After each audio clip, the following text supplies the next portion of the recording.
Welcome to channel study with Ayushi. Students, आज आप study करेंगे इंग्लिश ग्रामर। इंग्लिश ग्रामर में आज का टॉपिक है टेंसेस। टेंसेस इनमें आप अंडरस्टैंड करेंगे कि टेंसेस के कितने टाइप्स होते हैं, टेंस क्या होता है, और फिर टाइप्स के भी टाइप्स क्या होते हैं, यानी टेंसेस को के कितने सेंटेंसेस में चेंज किया जा सकता है। तो इनके सभी रूल्स को समझेंगे, जानेंगे। टेंस आपने जाना। टेंस, तो टेंस का मतलब होता है टाइम। टाइम का मतलब होता है काल या समय। ये होता है टेंस, यानी किस टाइम में कौन से रूल्स को यूज किया जाएगा, कौन सी हेल्पिंग वर्ब यूज की जाएगी, यही हम जानेंगे आज के टॉपिक के बारे में। अब स्टूडेंट्स, आप देख रहे हैं यहाँ पर टेंसेस। आपने जान लिया था कि टेंसेस को हम टाइम या काल या समय कहते हैं। स्टूडेंट्स, टेंसेस के टाइप्स कितने होते हैं?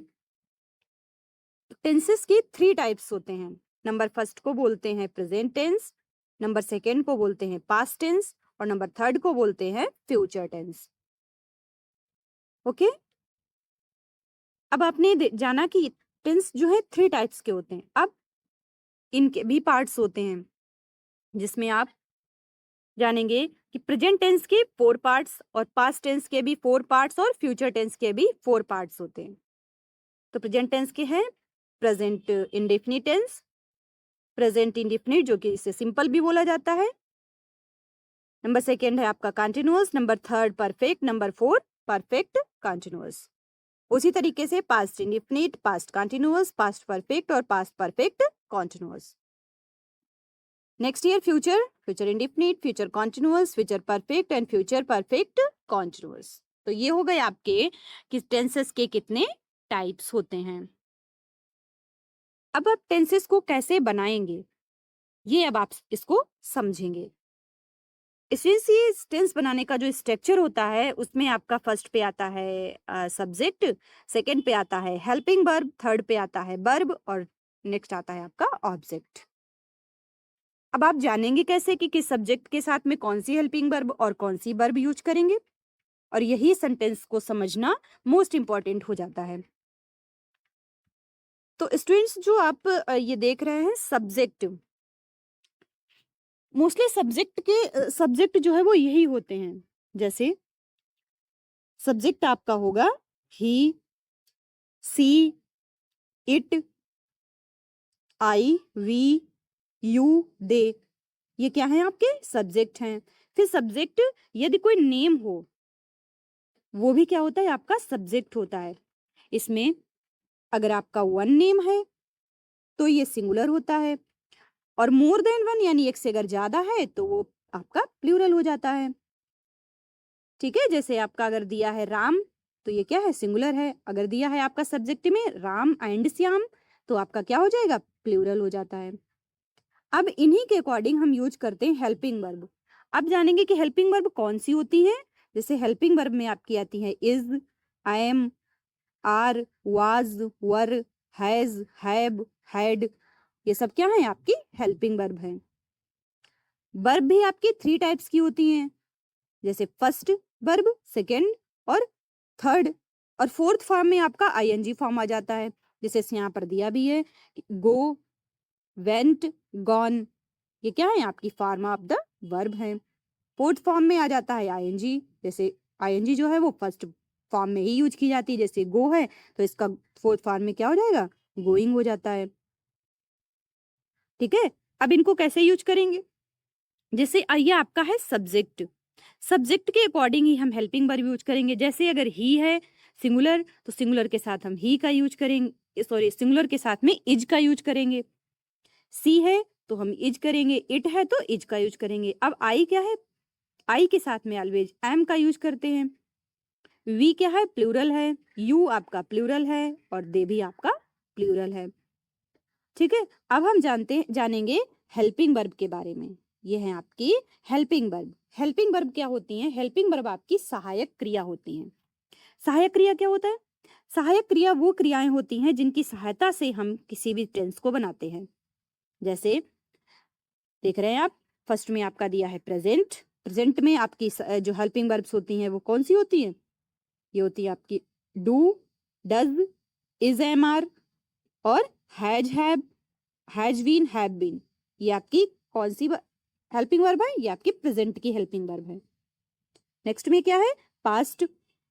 पास्ट में क्या है? डिड, और वर्ब की अगर सेकेंड फॉर्म होती है तो भी हम समझ लेंगे, यानी जो भी आपके टेंसेस होते हैं, अगर उसमें सब्जेक्ट के बाद में वर्ब की सेकेंड फॉर्म दी है तो आप जान लेंगे कि ये आपका पास्ट टेंस है। और फिर आपका आता है वाज, वर, हैड और हैड बीन। ठीक है, तो ये आपकी हेल्पिंग वर्ब्स हैं पास्ट की। ठीक है, अब जानेंगे हम फ्यूचर के बारे में। फ्यूचर में हेल्पिंग वर्ब्स होती हैं आपकी will, shall, will be, shall be, will have, shall have और विल और shall have been. Okay students, आपने समझ लिया है कि आपकी हेल्पिंग वर्ब कौन सी होती हैं, कौन सी हेल्पिंग वर्ब आप प्रेजेंट में यूज करेंगे, कौन सी पास्ट में और कौन सी फ्यूचर में। स्टूडेंट्स, अब हम अंडरस्टैंड करेंगे कि वर्ब जो है, यानी जो टेंसेस आप स्टडी कर रहे हैं उनको कहाँ पर कौन सा यूज करेंगे और कौन से टेंस को हम कैसे आइडेंटिफाई करेंगे।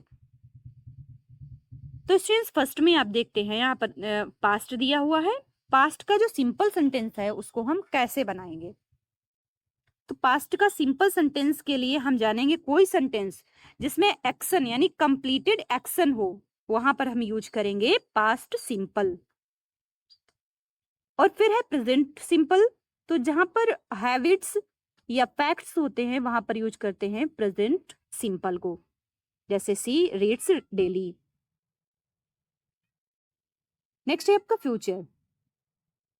फ्यूचर में यूज करते हैं हम प्रेडिक्शन यानी भविष्यवाणी, फ्यूचर एक्शन या फिर भविष्य में किया गया कार्य, ये होता है आपका फ्यूचर सिंपल। नेक्स्ट में दिया है आपका past continuous. Past continue, continue का मतलब क्या होता है? लगातार, यानी ऑन गोइंग पास्ट एक्शन। अगर पास्ट में कोई काम लगातार हो रहा है तो हम यूज करते हैं पास्ट कंटिन्यूअस। नेक्स्ट है आपका प्रेजेंट कंटिन्यूअस। प्रेजेंट कॉन्टिन्यूस में क्या होता है? हैपनिंग नाउ, यानी कोई काम जो है वो अभी कंटिन्यू हो रहा है। सेंटेंस के लास्ट में क्या रहा है, यानी आई एम लर्निंग इंग्लिश, मैं इंग्लिश याद कर रहा हूं। ये आपका क्या है? Present continuous. नेक्स्ट है आपका फ्यूचर इंडेफिनिट। फ्यूचर इंडेफिनिट में क्या होता है? Action in progress. इसमें क्या है? एक्शन यानी कोई कार्य तो होगा लेकिन वो प्रोग्रेस हो रहा होगा, यानी क्या है कि she will be sleeping at 7 PM, यानी वह 7 PM से सो रही होगी। ओके, अब जानेंगे पास्ट परफेक्ट के बारे में।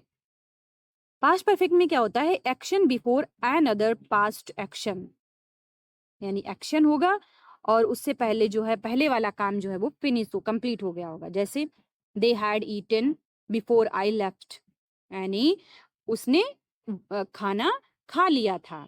कब? बिफोर बी लेफ्ट, यानी जब मैंने उसे, यानी मेरे छोड़ने से पहले। तो क्या है? जो बाद वाला काम जो है उसे बाद में करेंगे, जो जो कंप्लीट हो गया है उसको हम पहले राइट करेंगे। अब नेक्स्ट में है आपका प्रेजेंट परफेक्ट। प्रेजेंट परफेक्ट में आइडेंटिफाई करेंगे past action with present result. इसमें क्या होता है कि जो पास्ट का एक्शन है वो किसके साथ होता है? प्रेजेंट रिजल्ट के साथ में, यानी we have travelled to France, यानी मैंने फ्रांस की यात्रा कर ली है। नेक्स्ट है आपका फ्यूचर परफेक्ट। फ्यूचर परफेक्ट में क्या होता है? Completed action by specific time. इसमें क्या होता है? एक समय होता है जिस समय में आप अपने काम को कंप्लीट करते हैं, यानी they will have finished by Friday, यानी उसने अपना काम पूरा कर लिया होगा। कब तक? Friday, given time also. Okay, next में हम जानेंगे past perfect continuous, present perfect continuous और फ्यूचर परफेक्ट कॉन्टिन्यूअस के बारे में। तो ये आपकी कंप्लीट स्लाइड है। चाहना तो आप इसका स्क्रीनशॉट लेकर अपने नोट्स में बना लेना, तो आपको लर्न भी रहेगा। जानेंगे इसके बारे में। क्या है ये प्रेजेंट? प्रेजेंट में प्रेजेंट इंडेफिनिट, प्रेजेंट इंडेफिनिट में कोई कार्य जो है वो यानी कोई एक्शन और हैबिट्स के लिए हम इसको यूज करते हैं। तो इसमें क्या होता है कि जो वर्ब, जो सिंपल सेंटेंसेस होते हैं उनमें वर्ब की फर्स्ट फॉर्म में यस या ईएस को ऐड कर देते हैं। और डू या डज का यूज तभी करते हैं जब कोई सेंटेंस निगेटिव या फिर इंट्रोगेटिव में होता है। और फिर इसमें वर्ब की कौन सी फॉर्म यूज करते हैं? फर्स्ट। तो आप जानेंगे कि प्रेजेंट इंडेफिनिट में वर्ब की फर्स्ट फॉर्म का यूज किया जाता है। ओके स्टूडेंट्स, और समझ लेंगे कि इन सेंटेंस के लास्ट में क्या आता है? ता है, ती है, ते है आदि शब्द आते हैं। नेक्स्ट है आपका प्रेजेंट कॉन्टिन्यूअस। कॉन्टिन्यूअस मतलब काम जो है लगातार हो रहा है। सेंटेंस में अगर हिंदी में आइडेंटिफाई करना है तो सेंटेंस के लास्ट में रहा है, रही है, रहे हैं आदि शब्द आते हैं। इसमें हेल्पिंग वर्ब जो है इज एम आर का यूज किया जाता है और वर्ब की आईएनजी फॉर्म होती है। अब है आपका present perfect tense. Present perfect tense यानी काम जो है वो पूरा हो चुका है, इस तरीके से सेंटेंस आते हैं। उनमें हम हेल्पिंग वर्ब हैज, हैव का यूज करते हैं और वर्ब की थर्ड फॉर्म का यूज करते हैं। इन सेंटेंस को हिंदी में आइडेंटिफाई करने के लिए हम जान लेंगे इनके लास्ट में यूज होता है चुका है, चुकी है, चुके हैं, लिया है, दिया है आदि शब्द आते हैं। ओके, अब है मोस्ट इंपॉर्टेंट परफेक्ट कॉन्टिन्यूअस, यानी प्रेजेंट परफेक्ट कॉन्टिन्यूअस, जिसकी पहचान होती है जो आपकी प्रेजेंट कॉन्टिन्यूअस की होती है। बट इसमें आपको डिफरेंस ये देखना है कि कॉन्टिन्यूअस तो पहचान होती है लेकिन इसमें टाइम दिया होता है। यानी परफेक्ट यानी कितने, यानी परफेक्ट कॉन्टिन्यूअस होता है। कॉन्टिन्यूअस तो है बट कैसा है? परफेक्ट, यानी एक टाइम के अकॉर्डिंग एक टाइम दिया होता है इसमें। हेल्पिंग वर्ब हैज या फिर हैज बीन या फिर हैव बीन का यूज करते हैं। वर्ब की आईएनजी फॉर्म होती है और टाइम के लिए हम सिंस या फॉर का यूज करते हैं। सिंस और फॉर का यूज कब करते हैं, कैसे करेंगे, ये हम आपको आगे बताते हैं। नेक्स्ट में आपका आता है पास्ट इंडिफिनिट के बारे में। पास्ट इंडिफिनिट, पास्ट इंडिफिनिट के सिंपल सेंटेंस के साथ में हम वर्ब की सेकेंड फॉर्म का यूज करते हैं। कौन सी फॉर्म यूज होती है? Second form. वर्ब की सेकेंड फॉर्म सिर्फ सिंपल सेंटेंस के साथ में यूज होगी, लेकिन निगेटिव और इंट्रोगेटिव के साथ में हेल्पिंग वर्ब डिड का यूज किया जाता है। जब हम डिड का यूज करेंगे तो वर्ब की फर्स्ट फॉर्म हो जाती है। सेंटेंस की अगर आइडेंटिफाई की बात करें तो इनकी पहचान जो है इन पास्ट इंडिफिनिट में लास्ट में अगर या, ई, ए ये शब्द आते हैं तो आप जानेंगे कि ये पास्ट इंडिफिनिट है। और इंग्लिश में अगर आइडेंटिफाई करना है तो डिड हेल्पिंग वर्ब होती है और वर्ब की सेकेंड फॉर्म होती है। ओके, अब आप जानेंगे पास्ट कॉन्टिन्यूअस के बारे में। पास्ट कॉन्टिन्यूअस जिसकी पहचान होती है इन सेंटेंस के लास्ट, इन वाक्यों के लास्ट में आता है रहा था, रही थी, रहे थे। इसमें हेल्पिंग वर्ब यूज होती है बाज और बर और वर्ब की आईएनजी फॉर्म का यूज होता है।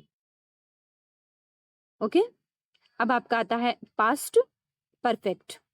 पास्ट परफेक्ट जिसकी पहचान होती है इन वाक्यों के अंत में चुका था, चुकी थे, चुके थे आदि शब्द आते हैं। हेल्पिंग वर्ब इसमें हैड का यूज किया जाता है और वर्ब की थर्ड फॉर्म का यूज किया जाता है। ओके, तो स्टूडेंट्स अब जानेंगे आप पास्ट परफेक्ट कॉन्टिन्यूअस के बारे में। पास्ट परफेक्ट कॉन्टिन्यूअस पहचान अगर हम बताएं आपको तो इन वाक्यों के अंत में रहा था, रही थी, रहे थे आदि शब्द आते हैं, लेकिन इसमें भी टाइम दिया होता है। हेल्पिंग वर्ब इसमें हैड बीन का यूज करते हैं। सिंपल सी वन हेल्पिंग वर्ब है हैड बीन। वर्ब की आईएनजी फॉर्म का यूज होता है और टाइम के लिए सिंस या फॉर का यूज किया जाता है। ओके, आई होप आपने प्रेजेंट और पास्ट दोनों टेंसेस के इंडेफिनिट, कॉन्टिन्यूअस, परफेक्ट और परफेक्ट कॉन्टिन्यूअस को समझ लिया होगा। तो अब हम आप अंडरस्टैंड करेंगे फ्यूचर के बारे में। तो फ्यूचर इंडेफिनिट, फ्यूचर इंडेफिनिट में अगर पहचान है तो इसमें इन सेंटेंसेस के लास्ट में गा, गी, गे आदि शब्द आते हैं। इनमें हेल्पिंग वर्ब विल या सेल का यूज किया जाता है और वर्ब की फर्स्ट फॉर्म का यूज करते हैं। ओके, अब है आपका फ्यूचर कॉन्टिन्यूअस। फ्यूचर कॉन्टिन्यूअस जिनकी पहचान होती है इन वाक्यों के अंत में रहा होगा, रही होगी, रहे होंगे आदि शब्द आते हैं। इन सेंटेंसेस में हम वर्ब की आईएनजी फॉर्म का यूज करते हैं। ओके, नेक्स्ट है आपका future perfect tense. Future perfect tense जिन वाक्यों के अंत में चुका होगा, चुकी होगी, चुके होंगे आदि शब्द आते हैं, उन्हें हम फ्यूचर परफेक्ट टेंस कहते हैं। इन वाक्यों में हेल्पिंग वर्ब विल हैव और शैल हैव का यूज करते हैं, वर्ब की थर्ड फॉर्म यूज की जाती है। ओके, नेक्स्ट एंड लास्ट आपका है perfect continuous. Future perfect continuous यानी जिन वाक्यों के अंत में रहा होगा, रही होगी, रहे होंगे आदि शब्द आते हैं और इन वाक्यों में टाइम दिया होता है, तो ये सेंटेंस जो है वो परफेक्ट कॉन्टिन्यूअस टेंस कहलाते हैं। हेल्पिंग वर्ब की बात की जाए तो इन सेंटेंसेस में helping verb will have been, shall have been का यूज किया जाता है और वर्ब की आईएनजी फॉर्म होती है। टाइम के लिए सिंस और फॉर का यूज करते हैं। ओके, आई होप आपने ऑल टेंसेस को अच्छे से समझ लिया है। नेक्स्ट में आपका कुछ हैकिंग वर्ड्स होते हैं और कुछ कंफ्यूजन होता है, उन कंफ्यूजन को आप दूर कर लेना है। आपको जान लेना है आपको कि प्रेजेंट सिंपल टेंसेस में कुछ वर्ड्स होते हैं, उनका यूज करना मोस्ट इंपॉर्टेंट हो जाता है। जैसे ये वर्ड्स हैं आपके normally, never, always, every, usually, often. ये किस में यूज किए जाते हैं? प्रेजेंट सिंपल में। ओके, अब एक कंफ्यूजन होता है कि पास्ट जो सिंपल है और प्रेजेंट परफेक्ट है, इनको आइडेंटिफाई करने में आपको थोड़ा सा प्रॉब्लम होती है। अब इनको आप समझ लेंगे कि कैसे इनको आइडेंटिफाई किया जाता है। तो स्टूडेंट्स इसमें देखो दिया हुआ है वन साइड में पास्ट सिंपल और सेकेंड साइड में प्रेजेंट परफेक्ट। तो पास्ट टेंस को आपको सिंपली समझना है कि जब कोई एक्शन और एक्शन के साथ में टाइम, यानी एक्शन एक तरफ हो, एक्शन और एक तरफ टाइम, दोनों एक साथ में हो, तो आप यूज करेंगे पास्ट सिंपल। और प्रेजेंट में जब कोई एक्शन दिया हो लेकिन टाइम जो है अभी का हो, तो उसको यूज करेंगे हम प्रेजेंट परफेक्ट। जैसे दिया हुआ है इसमें आई, जैसे पास्ट सिंपल में हम यहां पर यूज करेंगे I watched the letter yesterday. ठीक है, यहां पर आपका दिया हुआ है वॉच, लेकिन हम क्या यूज करेंगे यहां पर? वॉच्ड। नेक्स्ट में क्या दिया है यहां पर? हैव वॉच्ड, तो इसमें क्या यूज करेंगे? I have watched the lecture today. ठीक है, आई होप कि आपने पास्ट सिंपल और प्रेजेंट परफेक्ट को अच्छे से समझ लिया होगा। नेक्स्ट में आपके सेंटेंसेस दिए हैं, जैसे हम आपको अंडरस्टैंड कराते हैं कि आपका प्रेजेंट इंडेफिनिट में आपने देखा था कि लास्ट में इनके क्या आता है? ता है, ती है आदि शब्द आते हैं। तो बेटा आपका जो फर्स्ट सेंटेंस है क्या है कि वह स्कूल जाता है। तो वह स्कूल जाता है, ये क्या है? आपका सिंपल प्रेजेंट है। तो यहां पर आप क्या राइट करेंगे? He goes to school. Next में दिया है कि वह स्कूल नहीं जाता है, तो आप क्या यूज करेंगे? यहां पर हेल्पिंग वर्ब यूज करेंगे। हेल्पिंग वर्ब आपकी हो जाती है he does not go to school. Okay, does use किया है, तो आप नेक्स्ट में दिया है क्या वह स्कूल जाता है, यहां पर आप क्या राइट करेंगे? Does he go to school. Okay, next में आपका दिया है प्रेजेंट कॉन्टिन्यूअस सेंटेंस है आपका कि वह पत्र लिख रही है, तो क्या हो जाएगा? वह, यहाँ पर लेडीज है तो लेडी के लिए हम वह के लिए, यानी अगर फीमेल है तो वह के लिए हम यूज करते हैं सी का। She is writing a letter. Next में दिया है वह पत्र नहीं लिख रही है, यानी she is not writing a letter. Next, क्या वह पत्र लिख रही है? Is she writing a letter. Okay, now बेटा नेक्स्ट में क्या है आपका present perfect tense. Present perfect में आपका फर्स्ट सेंटेंस क्या दिया हुआ है कि मैं खाना खा चुका हूं, यानी चुका हूं। जब चुका हूं लास्ट में आता है तो सेंटेंस होता है आपका प्रेजेंट परफेक्ट टेंस। तो इस सेंटेंस को ट्रांसलेट करेंगे कि I have eaten the food. Next दिया है आपका कि मैं खाना नहीं खा चुका हूं, यानी I have not eaten the food. Next क्या मैं खाना खा चुका हूं, have I eaten the food. Okay. Next है आपका प्रेजेंट परफेक्ट कॉन्टिन्यूअस टेंस, यानी कार्य के साथ में क्या दिया होता है, टाइम दिया होता है। तो क्या है कि तुम 2 घंटे से खेल रहे हो। तो तुम 2 घंटे यानी 2 घंटे कौन से हैं ये नहीं पता है, तो ये कौन सा सेंटेंस है। इसमें टाइम जो दिया है वो कैसा है, अनिश्चित टाइम है। तो इस अनिश्चित टाइम के लिए हम फॉर का यूज और निश्चित टाइम के लिए हम सिंस का यूज करते हैं। तो इस सेंटेंस को ट्रांसलेट करेंगे कि you have been playing for 2 hours. Okay. Next में दिया है कि तुम 2 घंटे से नहीं खेल रहे हो, means you have not been playing for 2 hours. Okay. Next is here, क्या तुम 2 घंटे से खेल रहे हो, means have you been playing for 2 hours. Okay students. Next is here past indefinite. Past indefinite का ये सिंपल सेंटेंस, क्या खाना, उसने खाना खाया, means he ate the food. उसने खाना नहीं खाया, then he did not eat the food. क्या उसने खाना खाया, did he eat the food. Okay. इस तरीके से आप पास्ट इंडेफिनिट टेंस को ट्रांसलेट करेंगे। Next is here now past continuous tense. इनको चेंज करेंगे कि वे पाठ याद कर रहे थे, तो आप राइट करेंगे कि they were learning the lesson. Next year वे पाठ नहीं याद कर रहे थे, they were not learning the lesson. क्या वे पाठ याद कर रहे थे, were they learning the lesson. Okay. इस तरीके से आप पास्ट कंटिन्यूअस टेंस को ट्रांसलेट करेंगे। नेक्स्ट बेटा your here past perfect tense. Perfect मतलब पास्ट में जब टाइम पूरा हो जाता है, काम यानी एक्शन कंप्लीट हो जाता है, यानी राम पत्र लिख चुका था, यानी Ram had written the letter. Ram पत्र नहीं लिख चुका था, Ram had not written the letter. क्या राम पत्र लिख चुका था, had Ram written a letter. Okay, this type you will complete your past perfect tense. Next is here past perfect continuous tense. तुम सुबह से पढ़ रहे थे, means you had been reading और studying since morning.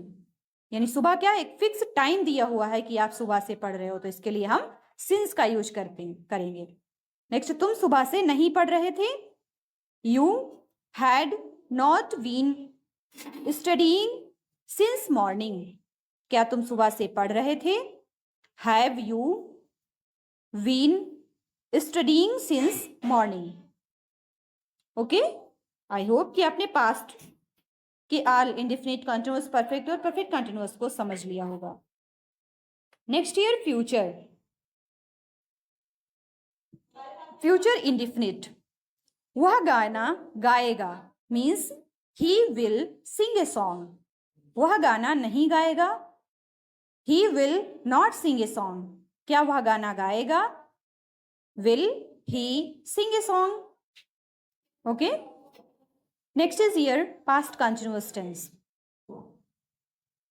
वह पत्र लिख रहा होगा, means he will be writing a letter. वह पत्र नहीं लिख रहा होगा, he will not be writing a letter. क्या वह पत्र लिख रहा होगा, will he be writing a letter. Okay. Now perfect, वह काफी पी चुका होगा, यानी चुका होगा चुकी होगी मीन्स फ्यूचर परफेक्ट टेंस। तो क्या बोलेंगे, he will have taken coffee. वह कॉफी नहीं पी चुका होगा. He will not have taken the coffee. क्या वह कॉफी पी चुका होगा? Will he have taken the coffee? Okay. Next is here future perfect continuous tense. Tense है आपका वह सोमवार से स्कूल आ रही होगी. सोमवार से यानी एक फिक्स टाइम है. तो वह रही होगी मीन्स फीमेल है. फीमेल के लिए हम वह के लिए हम सी का यूज करते हैं. So she will have been coming school since Monday. वह सोमवार से स्कूल नहीं आ रही है. She will not have been coming to school since Monday. क्या वह सोमवार से स्कूल आ रही होगी? राइट करेंगे. Will she have been coming school since Monday. Okay. I hope कि आपने ऑल सेंटेंसेस और टेंसेस को अच्छे से समझ लिया होगा. इस वीडियो को आप 1-2 बार देखेंगे तो आपको सारे टेंसेस समझ में आ जाएंगे. Thank you. इसी तरह इजी वे में समझने के लिए जुड़े रहिए हमारे साथ स्टडी विद आयुषी.